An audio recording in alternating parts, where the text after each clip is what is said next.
pastor, imitadona ileola. Hallelujah, hallelujah, hallelujah, hallelujah.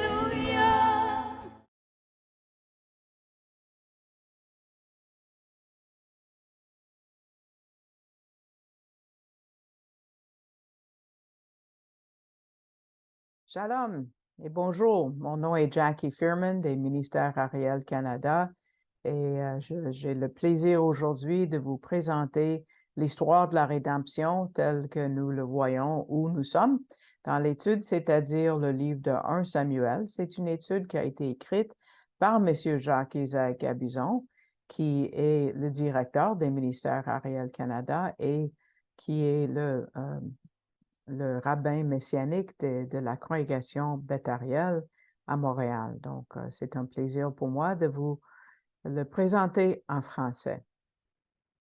On a déjà entamé un peu David dans la dernière étude. Il faut dire qu'on ne sait jamais quand le Seigneur travaille dans les vies des personnes différentes et comment il les prépare. Jesse est le papa de David, ou Isaïe, comme vous avez peut-être une autre traduction dans vos Bibles, en 1 Samuel. Et ces 7 fils ont comme regardé avec un certain mépris le cadet, le fils cadet de David. Ils n'ont pas eu d'idée que celui-là pouvait devenir roi, leur roi en plus. Tournons à 1 Samuel, chapitre 16, où on a terminé la dernière fois et nous allons aller plus loin à 1 Samuel 16 aujourd'hui et d'autres. Donc, verset 11, on voit comment David avait été choisi. Samuel a vu que le plus jeune, le Netzer, on a vu, qui veut dire la petite pousse, le plus jeune n'était pas présent. Il avait dit à Jesse, il y a un autre fils, OK, mais envoie et fais-le amener, car nous ne nous placerons point autour de la table jusqu'à ce qu'il soit venu ici. C'est sûrement, Jesse avait offert un repas pour Samuel, ou quand il a vu Samuel venir, il savait qui il était, il a dit vite, vite, on va faire un repas. David vient et Samuel oint avec sa corne d'huile. Il y a une prophétie qu'on peut voir ici, parce que la Bible dit que David a été oint dans la présence de ses frères. En verset 13, ça dit, « Et Samuel prit la corne d'huile et l'oignit au milieu de ses frères. » Les historiens disent qu'au moment de l'onction d'un roi, l'huile a été versée sur la tête puis étalée sous la forme d'une couronne entre ses sourcils et le reste à nouveau versé sur sa tête. Est-ce que les frères ont été impressionnés? On pense que non. Ils n'ont pas reconnu comme loin de Dieu. Ils ont oublié ou ils n'étaient pas d'accord ou on ne sait pas. Plus tard, on va voir que le frère Eliab, tourné au chapitre 17, on va le voir ensemble, chapitre 17, et Eliab a même repris David publiquement parce que David s'est informé par rapport à Goliath et il songeait à se battre contre Goliath parce que personne d'autre s'était présenté. Chapitre 17, verset 28, Eliab ne croyait pas ce qu'il avait dit. Verset 28, et Eliab, son frère aîné, entendit pendant qu'il parlait à ses hommes, et la colère d'Eliab s'embrasa contre David, et il lui dit, « Pourquoi es-tu donc descendu? Et à qui as-tu laissé ce peu de brebis dans le désert? Je connais, moi, ton orgueil et la méchanceté de ton cœur, car c'est pour voir la bataille que tu es descendu. » Pas vrai du tout. David n'est pas allé pour voir une bataille, il est allé nourrir, apporter de la nourriture pour ses frères. Et pendant qu'il était là, le Seigneur était avec lui pour descendre Goliath, quelque chose que ses frères n'ont pas essayé de faire, ni le roi Saül, ni personne d'autre en Israël avait le courage de faire.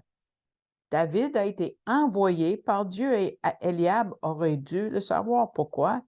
Il avait été présent. Il était là quand Samuel a oint David. Il l'a vu. N'est-ce pas quelque chose qui nous fait penser au Messie? Yeshua était au milieu d'Israël avec ses frères, mais si peu ont cru en lui. Comme avec David, on voit que Jésus, en Jean chapitre 1, verset 11, il vint chez soi et les siens ne l'ont pas reçu. Et plus tard, Jésus a dit en Luc 4, 24, et il dit en vérité, je vous dis qu'aucun prophète n'est reçu dans son pays. Donc, peut-être c'est verset 44, vous regarderez. Retournez au chapitre 16 maintenant de 1 Samuel. Et quand Samuel a oint David, on lit que l'Esprit de Dieu saisit David depuis ce jour-là et dans la suite. Et ça nous fait penser au baptême de Yeshua en Matthieu 3. On voit un effet plus complet de l'onction de l'Esprit sur le Messie. Donc, ça dit, et Jésus, ayant été baptisé, monta aussitôt, s'éloignant de l'eau, et voici les cieux lui furent ouverts, et il vit l'Esprit de Dieu descendre comme une colombe et venir sur lui. Et voici une voix qui venait des cieux disant, celui-ci est mon Fils bien-aimé et en qui j'ai trouvé mon plaisir. Donc, le ciel s'est ouvert et l'Esprit de Dieu, la gloire Shekinah, qui était partie à l'époque d'Ézéchiel, n'est-ce pas, vient sur lui. C'est lui notre nouveau temple, notre nouveau lien, notre échelle vers Dieu. Et quand l'Esprit vient, on entend une voix du ciel. Cette voix est très importante pour le peuple juif de l'époque. Il y avait même un nom pour la voix de Dieu, la bat kol, et c'est l'hébreu, c'est la c'est la fille d'une voix. Donc pour eux, la voix de Dieu était synonyme pour l'Esprit de Dieu, comme le Saint-Esprit. Bat kol, on le trouve dans les traductions araméennes de la Bible, les Targumim. Et après avoir été oint par Dieu, par le biais de Samuel, David est persécuté. Il est chassé par Saül qui voulait le tuer. Mais David lui-même pardonne et il est aimant. C'est spécial. Il y avait beaucoup d'opposition de la part de Saül, mais pas juste Saül. Ça venait d'ailleurs, ça venait des Philistins, même de la ville de Bethléem. On va voir plusieurs exemples maintenant entre le chapitre 16 et 20 de 1 Samuel, parce que c'est rempli des types messianiques. Faites une liste si vous voulez, là, vous allez être étonnés. Je vais faire un petit bilan à la fin, mais je n'inclus pas tous les points, mais faites donc une liste et ça va vous surprendre. Au chapitre 16 jusqu'à maintenant, on voit que Dieu a parlé à Samuel quand il a envoyé Samuel aller chercher David. Il a dit, j'ai vu parmi les fils de Jessé un roi pour moi. Et il envoie à Bethléem pour trouver ce roi. Et sûrement Jessé était touché par le fait qu'un de ses fils devait être roi d'Israël, mais il a appelé 7 fils, mais il oublie le 8e, David. Et si c'est un genre de soupçon ou un genre d'indice messianique, ça marche bien. Parce que tout de suite au début, on voit que ce roi est comme méprisé et rejeté par sa propre famille. Tout de suite après avoir été oint, les frères de David le maîtrisent sans aucune raison. Et même l'onction de David avait beaucoup d'opposition parce que tout de suite, on a un monstre qui apparaît, Goliath. Sa venue est bien timée et, pour coïncider avec l'onction de David, l'ancêtre du Messie, comme si les forces malignes s'attendaient à ce moment-ci. pourquoi on n'a pas vu Goliath dans les autres batailles que les Philistins avaient menées? Si c'était leur arme spéciale, on aurait dû le voir, hein? Mais tout d'un coup, il apparaît quand David est loin. Et on voit la jalousie incompréhensible de Saül. Et pendant à peu près 10 ans après l'onction de David, il poursuit David 10 ans en essayant de le tuer. Donc, le début de la vie de David est un type de la venue du Messie beaucoup plus tard. Et donc, le rejet du Messie a commencé comme 1000 ans avant. Mais Dieu était toujours du côté de David. Regardons Goliath un peu ici. Son apparence a un lien direct avec le Messie. Mais qu'est-ce qu'il fait là? Pourquoi il apparaît tout d'un coup? Comme j'ai dit, il y avait des batailles en chapitre 4, 5, 6, la dernière guerre avec Jonathan. On ne le voit pas, Goliath. Pourquoi juste quand David est loin? Parce que ça nous dit ce que Goliath représente. Il représente les démons, par exemple, qui étaient tout d'un coup présents lors de la vie de Jésus. On ne les voit pas avant la vie de Jésus, on ne les voit pas après la vie de Jésus, après l'ascension de Jésus. On ne voit presque pas de mention de démons dans toutes les épîtres, on n'en parle pas. C'est pas qu'ils disparaissent, mais ils ne sont pas importants parce que c'était attaché à l'attaque sur la personne du Messie. Donc, il y a beaucoup d'importance spirituelle à la présence de Goliath. Regardez ce que Goliath a fait. On va tourner au chapitre 17 de 1 Samuel, verset 26. On voit comment Goliath met au défi Dieu et comment David avait compris. En verset 26, David dit, « Toi, tu es venu pour outrager les troupes rangées du Dieu vivant. » Ce n'est pas les troupes d'Israël qui étaient rangées devant lui. Non, c'est les troupes de Dieu que tu viens défier. Regardons le verset 45 maintenant, plus bas. Il parle de Dieu comme étant l'Éternel des armées qui est défié. Et regardez ce que David lui dit. Et David dit aux Philistins, « Toi, tu viens à moi avec une épée, avec une lance et avec un javelot. Et moi, je viens à toi au nom de l'Éternel des armées, du Dieu des troupes rangées d'Israël que tu as outragé. » Wow! Le jeune David parle à ce monstre comme ça. Il n'avait pas peur parce qu'il connaissait son Dieu. C'est le fruit de sa méditation, sa prière, peut-être même qu'il lisait la parole de Dieu qui équipe n'importe qui de faire face aux géants. On sait qu'il était un géant parce que plus tard, en 2 Samuel, les frères de Goliath sont appelés des géants. Le mot est Rapha ou Rapha, ça peut être les deux. En hébreu, le P peut être prononcé comme F aussi. Goliath est un descendant des Réphaïm qui ont essayé d'arrêter Israël d'entrer dans la terre promise. Ce sont les mêmes gens que les 10 espions avaient vus et avaient été découragés d'ailleurs. Et comme conséquence, Israël a perdu 38 ans à errer dans le désert. Mais cette fois-ci, Dieu prend le contrôle et il oint David avec son esprit qui est capable de se battre contre ce géant. Et comme j'ai dit, ce géant apparaît tout d'un coup quand David a été oint. Vous n'allez pas oublier celui-là, hein? Parce que David est celui à travers qui le Messie va venir. C'est un autre essai ou attentat satanique pour arrêter la venue du Messie. En chapitre 17, verset 49 maintenant, regardez comment David a tué Goliath. Tout le monde entend cette histoire peut-être jeune à leur église, mais là, vous allez voir des détails peut-être que vous n'avez pas vus avant.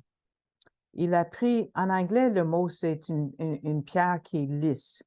C'est pas n'importe quelle pierre, c'est une pierre qui est lisse, parce que ça vient d'une rivière. Je suis allée à cette rivière. Et puis, j'ai même pris des petites roches de là, et puis ils sont lisses. Donc, il a pris une roche de son sac, et en avait pris 5, et il a hurlé ça contre le Philistin. En verset 49, ça dit, « Et il frappa le Philistin et le tua, et David n'avait pas d'épée dans sa main. » C'est important que la pierre a frappé le front et s'est enfoncée dedans. Ça nous rappelle comment l'ultime faux Dieu va tomber et comment sa tête va être écrasée. Parce que quand Dieu a parlé au serpent dans le jardin d'Éden, il a donné sa toute première prophétie messianique au chapitre 3, verset 15, et il parle de la semence de la femme et la semence du serpent, de Satan. Il a dit, elle, c'est-à-dire la semence de la femme, Jésus, elle te brisera la tête. Là, c'est fini. Et toi, tu lui briseras le talon. C'est moins pire, hein? Donc, ici, la tête de Goliath est brisée comme une prophétie. Et David vient après, puis il coupe la tête de Goliath par l'épée de Goliath, comme ça nous fait voir comment le coup final va être donné à l'ennemi. Regardez le verset 54 maintenant, et il y a un petit mystère là-dedans. Verset 54, David prit la tête du Philistin et l'apporta à Jérusalem. Et ses armes, il les mit dans sa tente. Est-ce que Jérusalem existait à ce moment-là? Non. C'était une ville des Jébuséens. C'était plus tard, quand David avait conquis cette ville, il l'a appelée Jérusalem. Il n'a jamais apporté cette tête pourrie de Goliath là. Qu'est-ce que ça veut dire? Donc, c'est comme une suite de la première prophétie parce que c'est comme s'il a jeté, M. Gabizon dit, la victoire au pied du Messie. C'est comme ça qu'il l'interprète. Le mot Goliath vient du mot Gilou qui veut dire découvert, comme une face découverte de insolence contre Dieu. Les rabbins le comprennent comme ça parce qu'il avait défié Dieu, il avait outragé Dieu. Mais si David avait tant de foi, pourquoi choisir 5 pierres? Pourquoi 5? Est-ce qu'il manquait de foi? Est-ce qu'il a dit, oh, si je manque mon coup, je vais en avoir 4 autres? Pas du tout. C'était des préparatifs sages. Pourquoi? Goliath avait 4 frères. Oui, David avait beaucoup de foi et il était prêt pour les 4 autres frères. Spécial. C'est plus tard quand les frères meurent, mais par les hommes de David plus tard en 2 Samuel 21, vous pouvez lire ça plus tard. Mais il y a une application pratique parce que David s'est bien préparé. Il a pris les pierres soigneusement, comme j'ai dit, des pierres lisses, même si j'ai cherché dans plusieurs traductions françaises et je n'ai pas trouvé où ça dit lisse, mais c'est ça comme ça qu'on comprend le mot. Donc, lui, il a fait sa part et il a planifié son attaque et Dieu l'a aidé. Mais lui-même était déjà prêt par la parole de Dieu, M. Gabizon dit. Dieu pouvait lui parler facilement. Et nous-mêmes, il dit, on peut être préparé par la parole de Dieu pour ce qui est devant nous. Maintenant, on va tourner la page et regarder les actions de Saül et comment ça nous surprend. Même si on voit, il insistait à tuer David. C'était bizarre et vraiment surnaturel. On voit la vie de Jésus de bord en bord dans les 4 chapitres.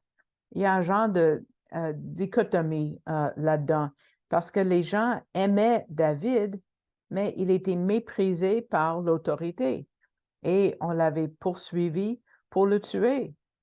Ça nous fait penser à quelqu'un? Oui, à Jésus. Pour David, tournons à 1 Samuel 18, maintenant verset 16. Et tout Israël et Juda aimaient David, car il sortait et entrait devant eux. Lors de la première venue, le peuple d'Israël aimait Jésus. Vous vous rappelez l'entrée triomphale? Le peuple l'avait même reconnu comme le Messie juif. En Matthieu 21, verset 9, ça dit « Et les foules qui allaient devant lui et celles qui suivaient criaient, disant « Hosanna au fils de David! Béni soit celui qui vient au nom du Seigneur! Hosanna dans les lieux très hauts! » Mais tout comme Saül essayait de tuer David, le leadership religieux juif de l'époque de Jésus et plusieurs fois dans les évangiles avait cherché à tuer le Messie. Et puis, comme 4 jours après cette entrée triomphale, l'agneau de Dieu est mort, mais l'agneau s'est donné lui-même. Et dans toutes ces choses, regardons chapitre 18 plusieurs fois, verset 12, ça dit « L'Éternel était avec lui », c'est-à-dire avec David. Sautons au verset 14, « L'Éternel était avec lui ». Et le dernier est très puissant, ça dit au verset 28 maintenant, chapitre 18, verset 28. « Et Saül vit et connut que l'Éternel était avec David. » Il savait, mais il a continué à se battre contre David et contre Dieu dans le fond.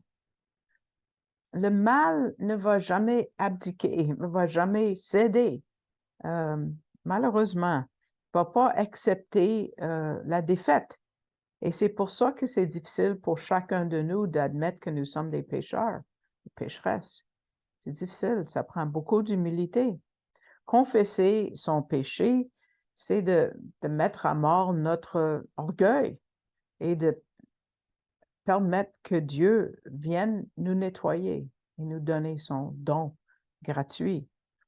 Il y a un autre élément que des rabbins ont dit, qui disent c'est un genre de miracle, c'est la façon que David s'est échappé à toutes ces fois quand Saül a essayé de le tuer.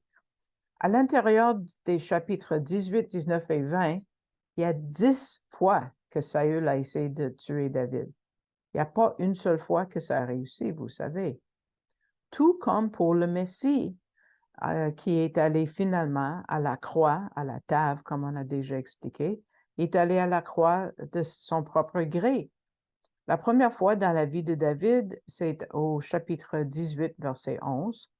Et Saül avait vu que les gens aimaient David à cause de son succès.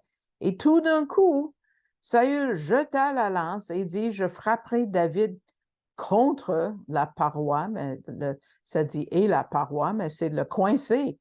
C'est terrible. Sans avertissement. Mais verset 11, David se détourna de devant lui par 2 fois. Et plusieurs ont remarqué le miracle. Quelqu'un ont dit, « Wow, c'est comme si David avait disparu totalement. » Mais n'est-ce pas exactement ce que Jésus a fait? On ne sait pas si David a disparu, mais c'est comme. Combien de fois est-ce qu'on a essayé de tuer Jésus avant qu'il meure sur la croix? Je n'ai même pas compté. Mais il a disparu. Dans l'Évangile de Jean, je vais vous lire, chapitre 10, verset 39.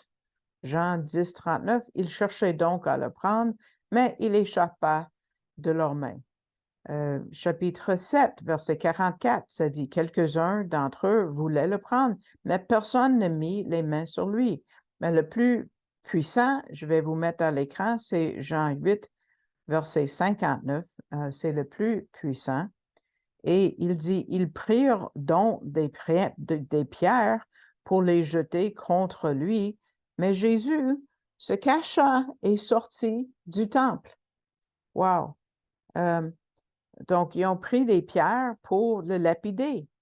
Le même récit que nous voyons ici de Jean 8, 59, en Luc, chapitre 4, verset 30, ça dit, « Mais lui, passant au milieu d'eux, s'en alla. » Wow! Comment ça se fait que tant de personnes ne le voyaient plus? David s'est échappé. Ici, pas une fois, mais 2 fois, et c'était comme une habitude pour lui. Comment il a pu s'échapper si rapidement quand Saül, tout d'un coup, a envoyé sa lance? Mais la vie de David a été épargnée pour que la lignée du Messie soit pas empêchée ou arrêtée. Ça devait être préservé pour que le Messie meure au bon moment et de la façon que ça a été prophétisé. David lui-même va dire dans le psaume 22 une prophétie par rapport à la mort future du Messie quand il dit « Ils ont percé ses mains et ses pieds », verset 16 du psaume 22. Donc, si le Messie est mort à la fin, c'est parce que c'était sa propre volonté et c'était pour nous. Regardons Jean chapitre 10, verset 18. Personne ne me le ôte, ça veut dire sa vie, mais moi, je la laisse de moi-même. J'ai le pouvoir de la laisser, j'ai le pouvoir de la reprendre. J'ai reçu ce commandement de mon Père. Donc, faisons un petit bilan de ce qu'on a vu comme des points en commun entre David et Yeshua, le Messie. Il y a la généalogie, évidemment, qui est en ligne directe de David à Jésus.